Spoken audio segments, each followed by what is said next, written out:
జగిత్యాల పురపాలక సంఘానికి chairperson, vice chairperson బాధ్యతల స్వీకారం. జగిత్యాల పురపాలక సంఘం చైర్పర్సన్ గా గురువారం ఉదయం కొత్తగా ఎన్నికైన చైర్పర్సన్ సమ్మిళ్ళ వాణి శ్రీనివాస్ బాధ్యతలు స్వీకరించారు. అదేవిధంగా వైస్ చైర్పర్సన్ గా శ్రీమతి జీనాత్ ఫర్వీన్ మునిరుద్దీన్ కూడా బాధ్యతలు స్వీకరించారు. పురపాలక సంఘ కార్యాలయంలో జరిగిన ఈ కార్యక్రమానికి శాసనసభ్యులు డాక్టర్ సంజయ్ కుమార్ ముఖ్య అతిథిగా హాజరయ్యారు. ఎమ్మెల్యే సంజయ్ కుమార్ మాట్లాడుతూ జగిత్యాల పట్టణాభివృద్ధికి పూర్తి సహకారం అందిస్తానని తెలిపారు. అనంతరం చైర్పర్సన్ సమ్మిళ్ళ వాణి శ్రీనివాస్ మాట్లాడుతూ శాసనసభ్యులు సంజయన్న సహకారంతో పట్టణంలో పారిశుద్ధ్యం, తాగినీటి సరఫరా, రోడ్ల అభివృద్ధి, వీధి దీపాల ఏర్పాటు మరియు పౌర సేవల మెరుగుదలపై ప్రత్యేక దృష్టి సారించి ప్రజల సమస్యలను త్వరితగతిన పరిష్కరించే దిశగా పారదర్శక పరిపాలన అందిస్తామని ఆమె హామీ ఇచ్చారు. జగిత్యాలను మరింత అభివృద్ధికి ముందుకు తీసుకెళ్లడమే తమ ప్రధాన లక్ష్యమని తెలిపారు. కార్యక్రమం అనంతరం ఎమ్మెల్యే, మున్సిపల్ కమిషనర్ మరియు కౌన్సిలర్లు, ఇతర ప్రజాప్రతినిధులు నూతన చైర్పర్సన్, వైస్ చైర్పర్సన్లకు శుభాకాంక్షలు తెలియజేశారు. सर्वमंगलमांगल्ये शिवे सर्वार्थसाधिके शरण्ये त्र्यंबके देवी नारायणी नमोस्तुते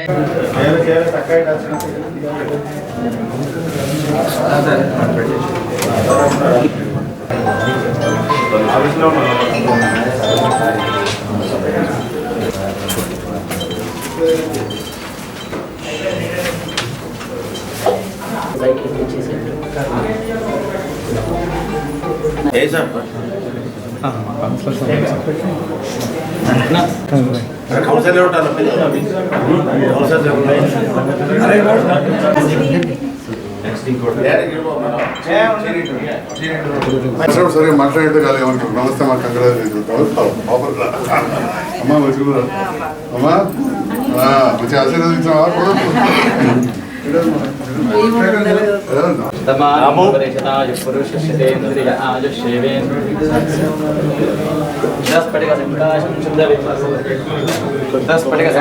शुद्ध विद्या प्रदायकं बुद्धं गोनं चिदानन्दं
మన గౌరవ ఎమ్మెల్యే సంజయ్ అన్న గారికి, వారి ఇక్కడికి విచ్చేసిన నా తోటి కౌన్సిలర్ మిత్రులందరికీ, మీడియా మిత్రులకి, వైస్ చైర్మన్ గారికి, పట్టణ ప్రముఖులందరికీ హృదయపూర్వక నమస్కారాలు తెలియజేసుకుంటూ, జగిత్యాలలో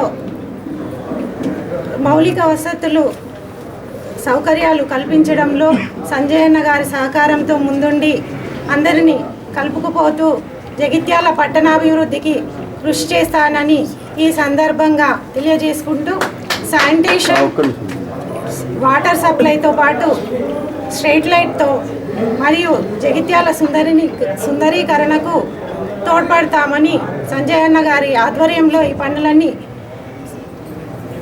నిర్వహిస్తూ ముందుకు సాగుతామని, అందరూ మాకు సహకరించి ముందుండాలని తెలియజేసుకుంటూ, ఇక్కడికి విచ్చేసిన మీడియా మిత్రులకు కూడా నా హృదయపూర్వక శుభాకాంక్షలు తెలియజేసుకుంటూ నమస్కారాలు తెలియజేసుకుంటున్నాను. ఈరోజు జగిత్యాల మున్సిపల్ చైర్పర్సన్గా ఎన్నికైన సమ్మిళ్ళ వాణి శ్రీనివాస్ గారు ఛార్జ్ తీసుకుంటున్న సందర్భంలో వారికి మనస్ఫూర్తిగా శుభాకాంక్షలు. అదేవిధంగా గౌరవ వైస్ చైర్మన్ సోదరి జీనత్ పర్వీన్ మున్నా గారికి, కౌన్సిలర్స్కు, మున్సిపల్ కమిషనర్ మరియు అధికారులకు, పట్టణ ప్రముఖులకు, పాత్రికేయ మిత్రులకు అందరికీ కూడా నా నమస్కారం. మరొకసారి సమిల్ల వాణి గారికి శుభాకాంక్షలు తెలియజేస్తా ఉన్నాం. ఈరోజు జగిత్యాల మున్సిపల్ చైర్పర్సన్గా వారు పదవీ బాధ్యతలు తీసుకోవడం జరుగుతూ ఉంది. అతి త్వరలోనే మున్సిపల్ జనరల్ బాడీ మీటింగ్, ఆ తర్వాత మొత్తం స్టాఫ్ తోటి కూడా మీటింగ్స్ పెట్టుకోవాలని చెప్పి నిర్ణయించినట్టు వారు చెప్పడం జరిగింది. చాలా సంతోషం. ముందు జనరల్ బాడీ మీటింగ్లో జగిత్యాల పట్టణంలోని ఉన్న సమస్యలు ఎట్లా పరిష్కరించుకోవాలి, వాటికి ఎట్లా బడ్జెట్ పెట్టుకోవాలనే విషయంలో చైర్మన్ గారు, వైస్ చైర్మన్ గారు, కౌన్సిలర్స్, అధికారులు అందరితో సమన్వయం చేసుకొని ఎంత వీలైతే అంత తొందరగా ఈ జనరల్ బాడీ పెట్టేసుకొని మనం ప్రజల అవసరాలు ఏమున్నాయో తీర్చాల్సిన అవసరం ఉంది. ఎందుకంటే ఇది ప్రజాస్వామ్య దేశం. డెమోక్రసీలో ప్రజాప్రతినిధుల పాత్ర చాలా గొప్పది. గొప్పదంటే మొత్తం మన ఏదో రాజ్యం కాదు, రాజులం కాదు. ప్రజల ఆకాంక్షలకు అనుగుణంగా మనకున్న పరిధిలో ఈ మున్సిపాలిటీలో ఆదాయం ఎంత వస్తుంది, రాష్ట్రం నుంచి ఏమొస్తాయి, మనం కట్టిన పైసలు కేంద్రానికి పోయి మళ్ళీ కేంద్రానికి వెళ్ళి ఏమొస్తాయి, వాటిని సద్వినియోగపరచుకుంటూ ఉన్న దాంట్లో మన జగిత్యాల పట్టణంలో ఖర్చులు ఎక్కడ అవసరాలు ఉంటే దాన్ని బట్టి, వెనుకబడిన ప్రాంతం అయితే కొంత ఎక్కువ, కొంత అభివృద్ధి చెందిన ప్రాంతం ఉంటే కొంత తక్కువ, అది మనం ఒక బ్యాలెన్స్డ్గా చేసుకుంటూ పోవాలి, పట్టణాన్ని అభివృద్ధి చేసుకోవాలి. రెండవ విషయం, పట్టణంలో టౌన్ ప్లానింగ్ అనేది అత్యంత ప్రాధాన్యం. దాని విషయంలో కూడా ఈ చైర్మన్ గారు, వైస్ చైర్మన్ గారు, కౌన్సిలర్స్ ప్రత్యేకమైన దృష్టి పెట్టాల్సిన పడుతుంది. ఇంతకుముందు సోదరిమణి మా సంజయ్ గారి సహకారంతో అన్నట్టు తప్పకుండా నా సహకారం చైర్మన్ గారికి, వైస్ చైర్మన్ గారికి, కౌన్సిలర్స్కి ఉంటుంది.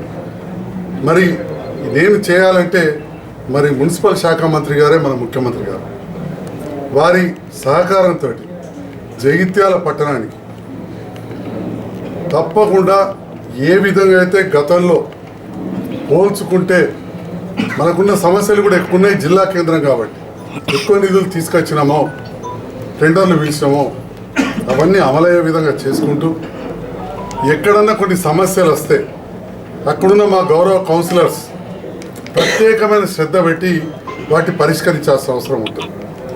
అప్పుడు ఇంకా కూడా మనం ఎక్కువ నిధులు అడుగుతాం. మరి నాకున్న అనుభవంతో రెండవసారి ఎమ్మెల్యేనే కాక మొదటి నుంచి కూడా రాజకీయ కుటుంబం, ఇప్పుడు కాంగ్రెస్ ప్రభుత్వం ఉంది.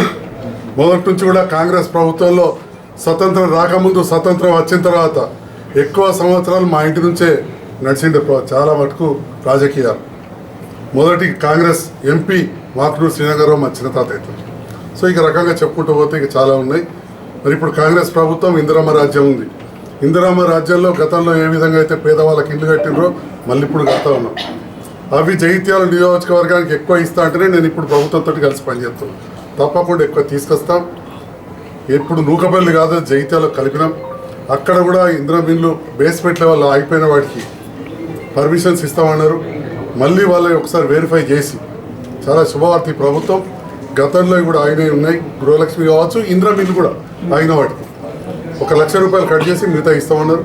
తప్పకుండా వాటికి కూడా న్యాయం చేస్తాం. అంటే పేదల సంక్షేమం పట్ల కావచ్చు, అభివృద్ధి పట్ల అన్ని విధాల సహకరిస్తామని తెలియజేస్తూ, మరి ముఖ్యంగా చాలామంది కౌన్సిలర్లు ఉన్నారు, మళ్ళీ కూడా మాట్లాడుకుందాం.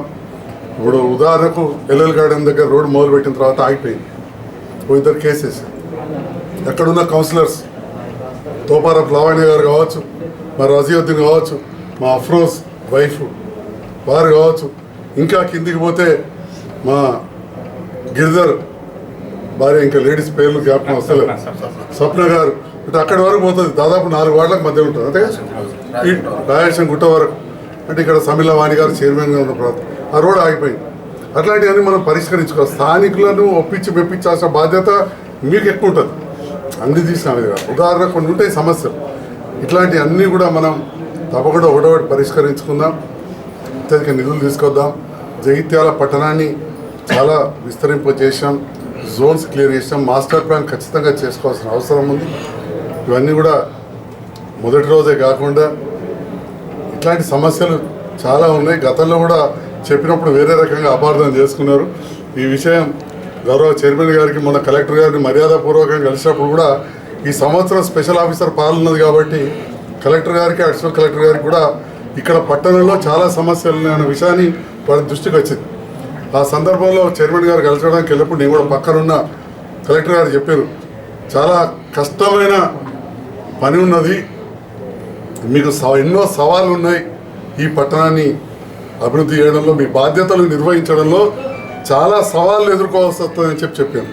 ఏం చెప్పారు కలెక్టర్ గారు చైర్మన్ గారికి, ఇక్కడ ఏం నా ప్రమేయం లేదు మామూలుగా, ఎందుకంటే ఏడాది వాళ్ళు చేసిన కాబట్టి ఈ కుర్చీలో కూర్చుంటే చాలా సవాళ్ళు ఎదుర్కోవాల్సి వస్తుందని చెప్పారు. వారికి మీడియా మిత్రులు, పట్టణ ప్రముఖులు, ముఖ్యంగా కౌన్సిలర్స్, అధికారులు వారందరి సహకారం చైర్మన్ గారికి, వైస్ చైర్మన్ గారికి, మీ వాడకట్లో చేసుకున్నప్పుడు కౌన్సిలర్స్ కూడా అధికారుల సహకారం ఉండాలి. నా వంతుగా ఒక శాసనసభ్యునిగా, ఎక్స్ అఫీషియో మెంబర్గా రాష్ట్ర స్థాయిలో కానీ కేంద్రం నుంచి కానీ తీసుకొచ్చేటువంటి ముఖ్యమంత్రి దాకా ఎంపీ గారి ద్వారా కలెక్టర్ గారిని కూడా కలిసినాం. మేము కరీంనగర్ వచ్చినప్పుడు కేంద్ర పట్టణాభివృద్ధి శాఖ మంత్రి గారు కూడా కలవడం జరిగింది, మనోహర్ లాల్ ఖట్టర్ గారు.